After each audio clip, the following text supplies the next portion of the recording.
پاک سرزمین کسی دوسرے ملک کے خلاف استعمال نہیں ہوگی، حکومت ڈٹ گئی۔ افغانستان سے امریکی انخلا کے بعد پاکستان کسی صورت CIA یا کسی اور امریکی ادارے کو اپنی سرزمین یا بیس استعمال نہیں کرنے دے گا۔ وزیر اعظم عمران خان نے امریکی چینل کو انٹرویو میں واضح کر دیا۔ وزیر خارجہ شاہ محمود قریشی نے افغانستان میں 90 کی دہائی جیسی صورتحال پیدا ہونے کا خدشہ ظاہر کر دیا۔ ترک ٹیلی ویژن کو انٹرویو میں کہا، افغان رہنماؤں کو مل کر اپنے مستقبل کا فیصلہ کرنا چاہیے۔ افغان مہاجرین کی باعزت طریقے سے اپنے وطن واپسی چاہتے ہیں۔ پاکستان افغان امن کے لیے اپنا بھرپور کردار ادا کرتا رہے گا۔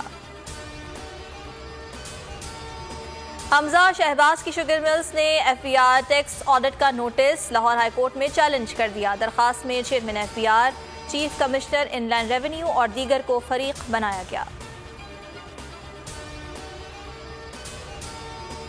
ملک میں کرونا وبا کی شدت میں کمی، گزشتہ 24 گھنٹے میں 27 اموات اور 991 کیسز رپورٹ۔ کرونا کے مثبت کیسز کی شرح 2.14% رہی۔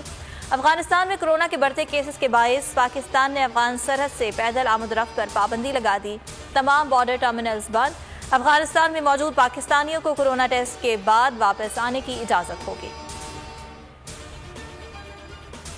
بلوچستان میں بجٹ اجلاس سے قبل اپوزیشن کا احتجاج، اسمبلی کا احاطہ میدان جنگ بن گیا۔ وزیر اعلیٰ جام کمال پر جوتا پھینکنے کی کوشش، پتھراؤ سے اسمبلی ہال کے شیشے ٹوٹ گئے۔ پولیس کے ساتھ مظاہرین کی دھکم پہ لاٹھی چارج اور شیلنگ۔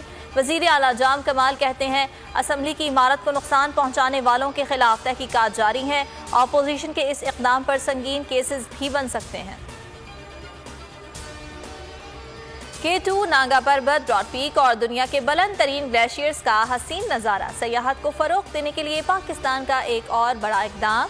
PIA کی پہلی ایئر سفاری نے اسلام آباد سے اڑان بھر لی۔ 13 ممالک کے 93 مسافر پرواز سے لطف اندوز۔ وفاقی وزیر حماد اظہر اور دیگر اہم شخصیات بھی شامل۔